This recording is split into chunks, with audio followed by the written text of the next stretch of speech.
I pooped myself. I am not even capping. Labor is not your mate. Hello beautiful people, welcome back to my YouTube channel. It is officially day 17 of postpartum and it has been amazing. It has been an amazing journey and you guys are the reason why I keep coming back here, because the love that you show, knowing that the videos I put out there are appreciated by you guys, gives me strength to stand up and make more videos for you guys. So today we're going to be talking about my labor and delivery journey, guys. I decided to give you this story now because I don't even want to wait till I forget some details. So guys, if you do not have your popcorn, please go get your popcorn, go get your biscuit, go get your juice, get anything that would help you stay put here while I give you this premium gist.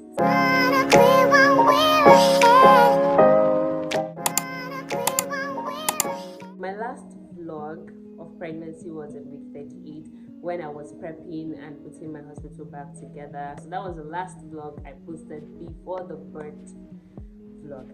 Before I continue this story, I'm just going to let you guys listen to or experience what I experienced the first few hours of the day before we got into the real deal. I couldn't make any videos because I had nobody to do it for me and I wasn't in the right senses to even make any video, but I'm going to give you the gist after this clip, so stay tuned. Hello guys, good afternoon. Today is Monday of the 39th week and I think today is the day. It's about 4 p.m. So I've been having contractions actually for close to a week now, and the last time I was in the hospital was last week Thursday, and my doctor said if I keep getting the contractions, by Monday I should come to the hospital. They're bearable, but then this afternoon I feel sick. I am nauseous. I have this heartburn all up to my neck, and then I've been trying to poop for hours now, and I just get bits and pieces of poop, and my stomach just goes upside down. I don't know, and I've been sweating and all that, so I'm just going to go there, let them check if it's actually labor. Then today is the day. Today is the 16th of October. I actually have like 4 days more to my EDD, but then never can tell. So I'm going to take my bath and just get my things ready as soon as, and pray. It's about 4 o'clock now, so I would pray Asr and then head to the hospital. Oof, God. I'll see you guys in a bit. So on the 16th of October, prior to that day, I have been having contractions at night. I think in my week 38 vlog I talked about how I had a labor scare and we prepped to go to the hospital that night, and then by after subhi prayer everything just went off, and then we decided not to go because contractions stopped. So that was on a Thursday, and then on a Monday, which is the 16th of October, I woke up in the morning feeling sick, but I just figured maybe because I'm getting to the end of my pregnancy, obviously I'm going to be feeling sick and tired and fatigued and all that, and I was already tired. I was at that point, oh, get this baby out of my system, I'm tired, I want to, get myself back a little. So few hours into the day, I kept having stomach ache. I had to go to the toilet and nothing was coming out. I was constipated at a time, I was nauseous at a time, and I was so uncomfortable. I called my husband and I asked him when he was going to get home because I wasn't feeling too well, and he was like, is it time? And I said, well, I don't know, but this is not like my first labor, so I can't really tell. My first labor, I actually had I saw my mucus plug that morning, and then I started bleeding, and then I had to go to the hospital. But this one, there's no mucus plug, there's no bleeding, there's no nothing. I was just feeling sick, and then I was having contractions here and there. I was just uncomfortable. I just wanted the doctors to check. I wanted the doctor to check me and just tell me, oh yeah, it's time, or no, it's not time. And he didn't get back home until about 4 p.m. That's the clip. That's the clip you guys just watched. When he got back, that was before he got home. I was trying to explain to you guys what I was feeling. When you look at my face, you just know that I am going through a lot, and I'm trying so hard to talk and to. And after playing Asr, I got my box in the car. I bidded my neighbors goodbye, like as far I go hospital. If you be today, if you know be today. So as soon as I got to the hospital, actually, I wanted to see the doctor, and he told me he had patients, and I had to wait.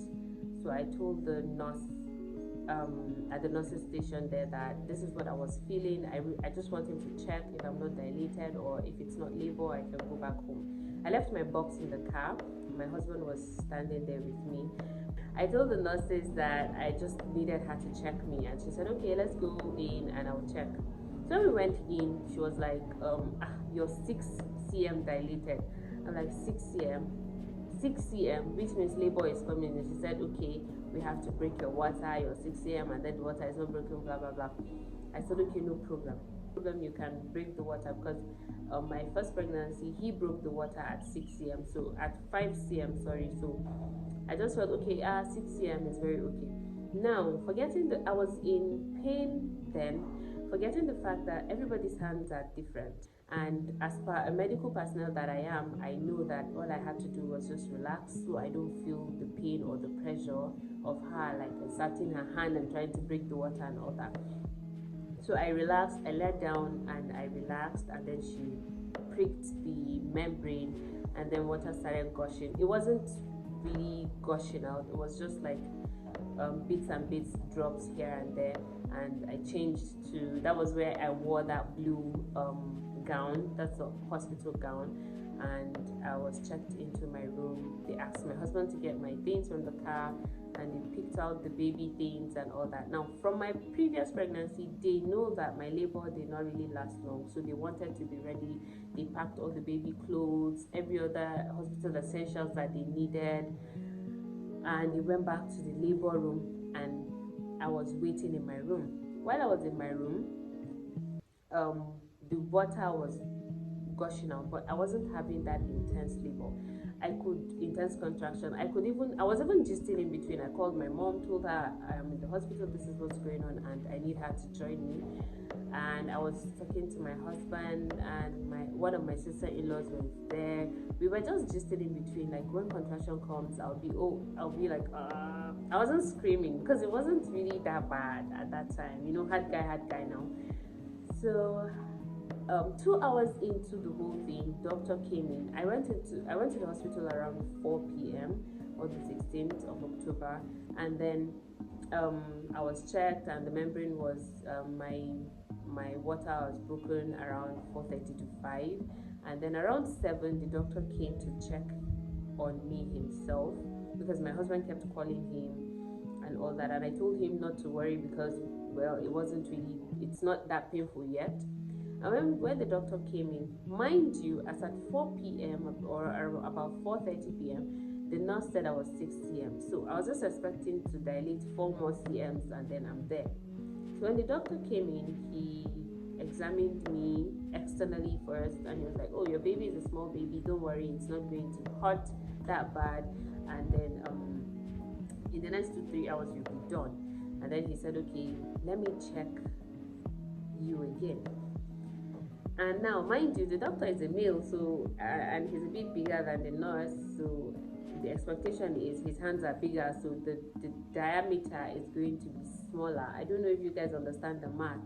If someone's hand is bigger, your cm reduces. If the person's hand is small, the cm increases. I don't know if that's the right math. Anyway, so when he checked me, she said I was 6 cm. When he checked me, I was 4 cm. Guys, imagine my face at that time with the contractions I've been having for the past 2 hours, and then you're telling me this is what's going on. So he asked her, he was like, oh, labor is not progressing. He asked me how I was feeling on a scale of 1 to 10, and I told him it was around 7. It's something I could bear. But for my first pregnancy, contractions were coming back to back to back, and that was what helped me dilate faster. But this one, contractions were like 5 minutes apart. I had like that breathing space. I had space to like gist, talk to my mom, tell them. I even told them I was hungry, I wanted to eat, and all that. And doctor said I would advise we induce you using oxytocin to fasten labor, so you don't last the whole day and night laboring and all that. Now, he explained all that, explained how if I labor for too long, since my water has been broken, the baby is going to be in distress, and I might end up having a CS because I'm not dilating and all that. Seriously, I am scared of like going under the knife and all that. So I was like, no, that's not going to work. But at the same time, I've experienced oxytocin before. I know the pain. Like I am remembering the pain at that time when he talked about oxytocin. So I just went, oh no, doctor, I don't want oxytocin. I want to labor naturally until I dilate enough to give birth. Now, I did not even know that you could labor naturally without being induced, because my first experience, I was induced after I think about an hour or two of laboring naturally. So my mom was actually the one who said all through her 4 kids she labored naturally and she was never induced with oxytocin or pitocin. So I just felt like, oh, this time around I'm not going to go through that. But when he explained everything, I thought about my baby and I thought about the fact that I didn't want to go under the knife. I just said, no problem, let's do oxytocin. So he further decided to like rupture the membrane again so that the water would gush out faster, because they say when your water breaks, the contractions are more intense and then the cervix dilates even faster. So he decided to break, as in open the membrane more so that the water will gush out more. So when he did that, I started having contractions, but they were still not that bad. They were something that I could just, hold myself through it, and then as soon as it's done, I could just continue talking. So at that point, that was when I made all those videos. I think I made a video of after placing the cannula and inducing me with oxytocin. I placed and the video should be somewhere. The video should be coming up somewhere here. So I was even talking to my mom. We're talking about how I can't eat and I really want to take water, because at a point I was feeling dehydrated and all that. About 30 to 40 minutes into oxytocin, contractions became more intense. And they were more consistent. They were coming one after the other, after the other. So at that point, I couldn't talk anymore. At that point, I couldn't talk anymore. Guys, I didn't even know where I was. If you have watched my first labor and delivery story for my first baby, you would notice there was a place where I told you that checking you for dilation didn't really hurt. It didn't hurt me because I felt, I wasn't really, during my first delivery, I didn't labor for long, so I wasn't really checked for long. I wasn't checked multiple times, I would say. I was checked for like just 3 times, and then I gave birth. But this time around, I wasn't dilating fast, so they have to be checking me every hour or sometimes every 30 minutes, depending on how intense I say the pain is. They want to know, okay, where we were and all that. I was induced at about 7 p.m. and at about 9 p.m. everything changed. I didn't know where I was.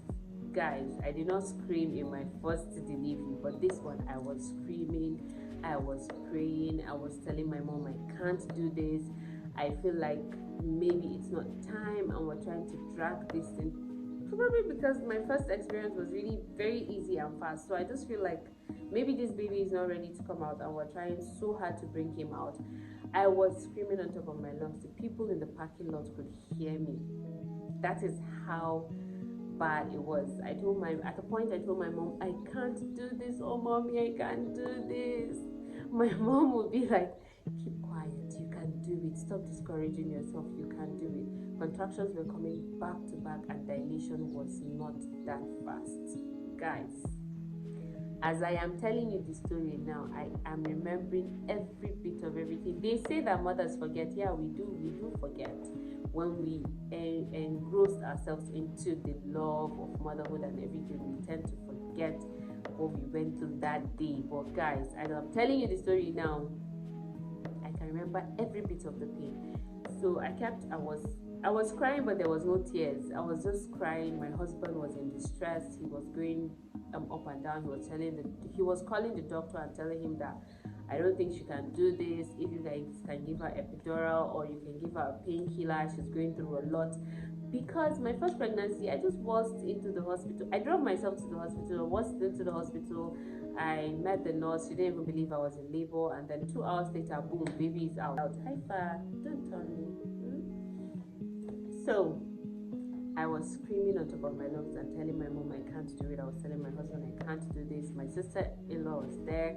I was naked, guys. I was naked and screaming because I was wearing that blue outfit, that blue hospital gown, and when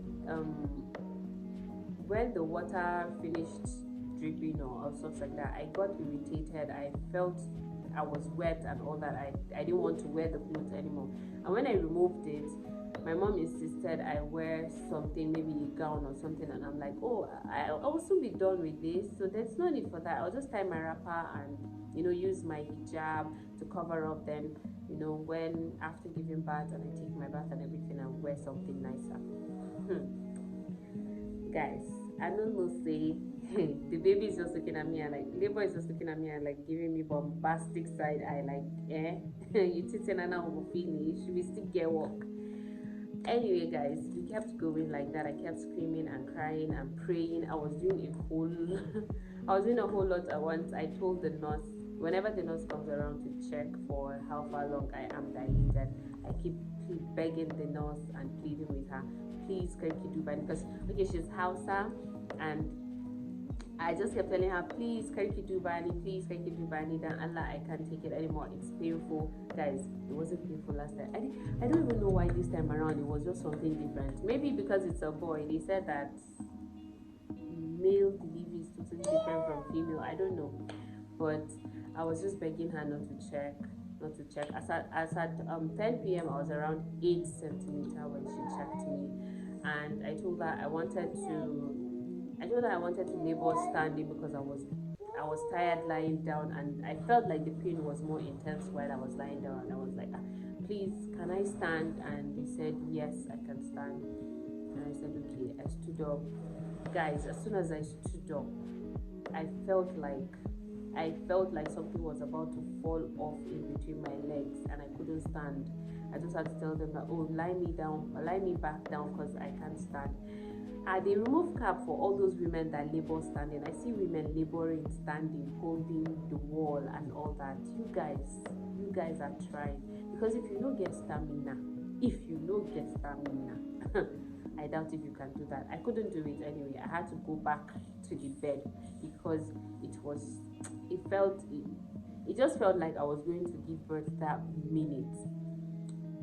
I forgot to tell you guys that I threw up in between those hours from 7 p.m. of induction to 10 p.m. of induction. I kept throwing up back to back, and I was pooping at the same time. I know that when you guys saw my whole delivery announcement, I wrote the fact that I pooped myself. I actually pooped myself, guys. I pooped the whole wrapper. See, guys, labor is not your mate. Labor is not anybody's friend. I pooped myself. I am not even capping. Labor is not your mate. You see, between 7 p.m. to, I was induced 7 p.m. and then between 7 p.m. to 10 p.m. when I was 8 cm dilated, I was pooping and I was vomiting at the same time. As soon as I tell my mom I feel like throwing up, before I even finish talking, guys, as it's coming out, the poop is following it.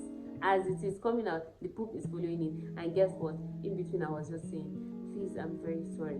When the cleaner comes around to clean, I'll just be like, I am so sorry. I'm sorry I'm putting you through a lot. I'm sorry I'm putting you through a lot.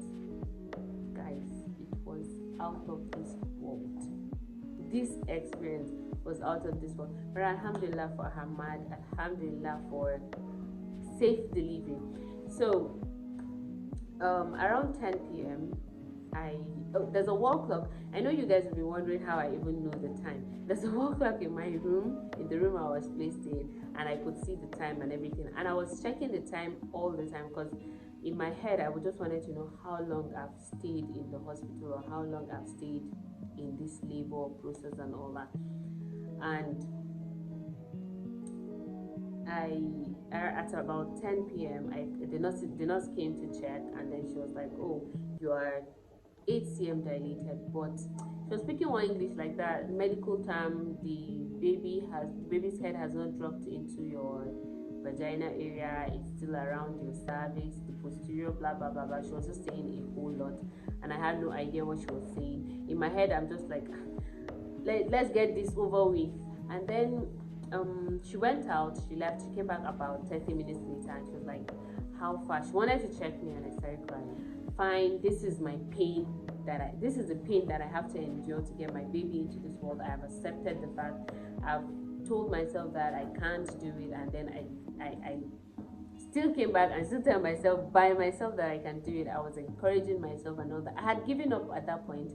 Since I've gotten to 8 cm, there's little or nothing I can do to stop it. This thing has to happen today, so I have to endure the pain to bring my baby into the world. And I told her not to worry, we were going to call her, and she said, "Okay, why not transfer me to the labor room, and then she'll just be there with me to monitor me." That was around 10:30 p.m. and I said, "Yeah, no problem." I stood up, I came down from the bed. She asked if I can walk or did she give me a wheelchair, and I said, "No, I can walk." Came down from the bed. I was stark naked, no hair tie. I never thought that I would labor that way. And I was walking. Guys, you guys need to have seen the way I was. I didn't even know where I was half of the time. We walked into the labor room and I lied down on the labor. I keep asking why the bed has to be high. I don't know why the bed has to be high. Anyway, I laid down on it. She prepped everything and we were just waiting for the baby's arrival. Then at a point, I had time to breathe. When the contraction comes, it comes like, and then it goes down, and then it gives me like few seconds to breathe and catch my breath, and then it goes up again. It did that for up to about an hour, and it was intense pain. I was squeezing her real hard. I don't know how to explain what I was going through that time. I needed a pillar to like hold on to, and I was really holding on to her. I was lying down and I hugged her. I was lying down by my side like so, and I hugged her and I held her real tight. And at a point, I think about 11:10 or thereabout, she asked me, she checked me, and she was like, she wants to tell me something. She needs me to stop screaming because I was screaming top of my voice. And she's like, I should calm down, that whenever I feel pressure and I feel the need to push, I shouldn't hold back, I should push. But she wants to show me how to push, and I said, okay. She said, when I want to push, I should push inwards, not outwards, so to avoid any tear during delivery. And I'm like, oh, I've got this. Okay, my first pregnancy, I screamed my lungs out when I was pushing the baby out, and I think that push was the reason why I had an internal and an external tear. So this time around, I really didn't want to have any tear. But at that point, guys, the pain I was into, I didn't mind having a tear. I just wanted the baby out, like get this thing out of my body. We kept going like that until when I really felt the need to push, and I was lying on my side. Her hands were on my thighs, and I was trying to raise my leg up. She kept putting it down and saying, oh, it's easier to labor when you're lying on your side and all that. And I just had to use all my force to raise my leg. As soon as I raised my leg and went back on my back, she checked, and then she saw that the baby was crowning, because I felt a pressure, like something was about to like pop out. I felt the pressure and one pain, and I just really, really needed to flip over, and I flipped over, and then she saw the head and she was like, okay, now when you feel like pushing in the next contraction, don't hold back, push like I asked you to. But like, okay, no problem, I've got this. And as soon as I pushed, the baby's head came out. But after coming out, the cord was wrapped around my baby's neck, and she was like, okay, don't push again, I need to do something. And I could feel her struggling with like trying to get the cord from his neck and like take it off his head, but she couldn't do that because I think it was really tight. And one thing is that could lead to like fetal death if she did not like dislodge the cord from the neck. So what she did was just used she picked her scissors and she just cut the cord from the baby's neck, and then she said, okay, the next contraction you can push. And the next contraction I pushed, and then she got one shoulder out and then the other shoulder out. If you actually work with your body and you concentrate on what's going on down there, you could actually feel everything that's happening. Some people say they don't know how it happened or what's happening, but my all of my attention was, especially when she said, don't push again, I'm coming, I need to do something. I was just wondering what's going on. And then the head is out, but I couldn't hear the baby cry. So I just didn't know what was going on, and I raised my body up. I was trying to like look down there what's going on, and she said, no, I don't have to look. I should just relax back down. And I said, okay. I kept praying, God, I don't want to go through all of this pain, all of the 9 months, all of the hours of labor and everything, and not have to hold my own baby. I would be so heartbroken. God, don't do this to me. I know you wouldn't do this to me. I know you've been with me all of this journey. I know you would not give me this gift and take it away from me now. You know, I kept saying that in my mind. And then as soon as the other shoulder came out, the leg followed, and he just started crying. And all I could say was, Alhamdulillah, Alhamdulillah. I checked the wall clock that was facing me directly, and it was about 11:33. So I had Hammad about 11:33 p.m. and he weighed 2.7 kg, and I had him at 39 weeks. 39 weeks, 2 days, right? 39 weeks, 2 days, yeah. After all that, I come back to my room. While everything was happening, my husband was in the labor room with me and my sister-in-law. They were both in the labor room. They were there when the baby came. They were there all through my screams.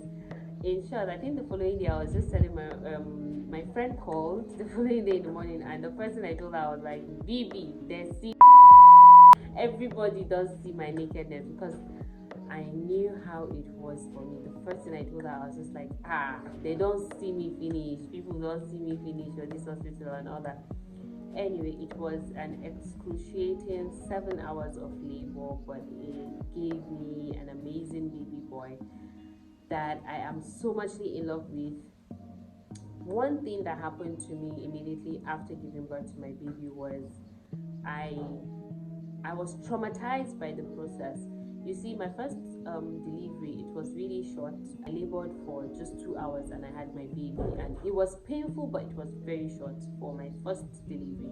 But this one was painful at the same time. It was very long. It was traumatizing. I went through a lot physically and emotionally during the space of that 5 hours of intense labor, and then 2 hours of just mild contractions at, like, you know, bearable intervals and all that.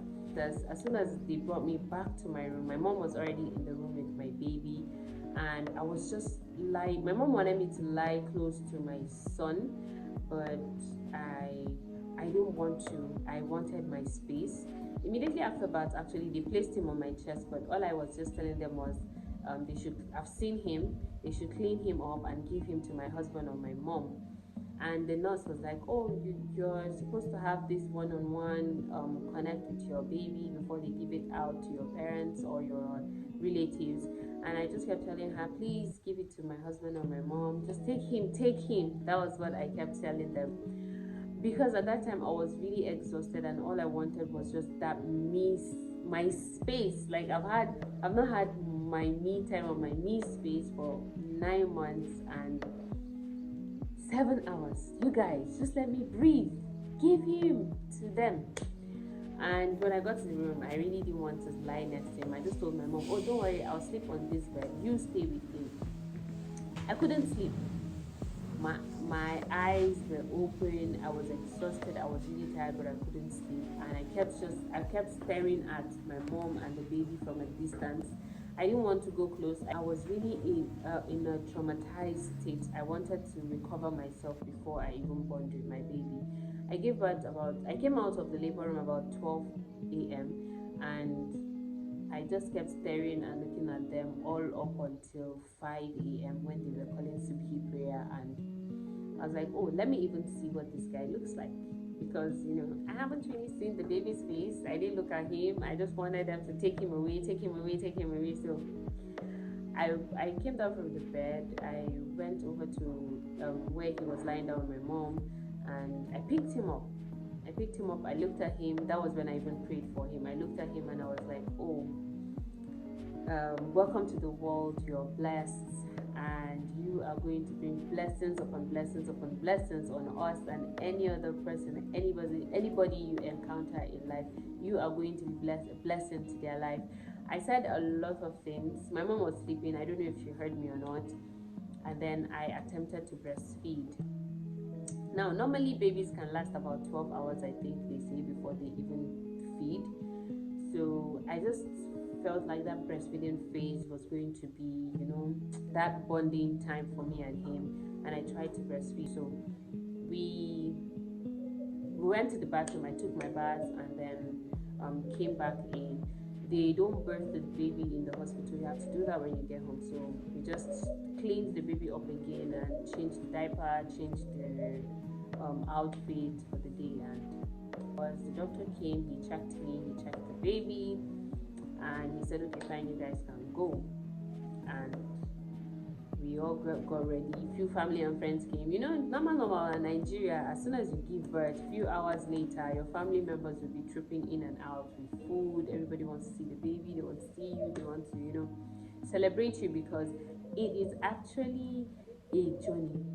In my baby announcement post, I can remember that I said something like, we went through the valley of death to bring life into the world.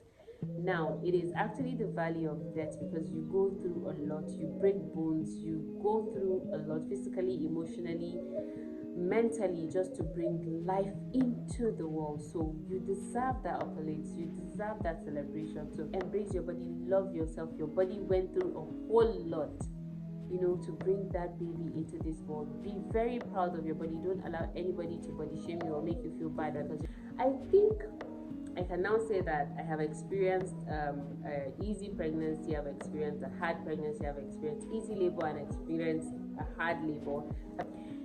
Guys, I think we've gotten to the end of this whole labor and delivery story. Please leave your comments. Talk to me as usual. I love interacting with you, especially now that I do not really have much to do other than hang out with you guys and talk about things and everything that is going on with me and you at the same time. I would love to hear from you guys, really. It gives me so much joy and peace and purpose. Just know that everything I put out there, you guys love, you guys comment, you guys, interact with me. You guys show me that my videos are satisfactory to you. You watch and you're satisfied with them. Thank you so much for being here with me all through my journey and being here with me all through the next journey. My next journey is going to be postpartum and motherhood of two kids, two toddlers, one toddler and one infant of 2 under 2. And I would love to carry you guys along my journey. I would like to show you how I have coped with having the 2 kids and how I have coped with postpartum and motherhood. I will be sharing a whole lot of that from now to the end of the year before we draft out the contents that we're going to be putting out there from next year.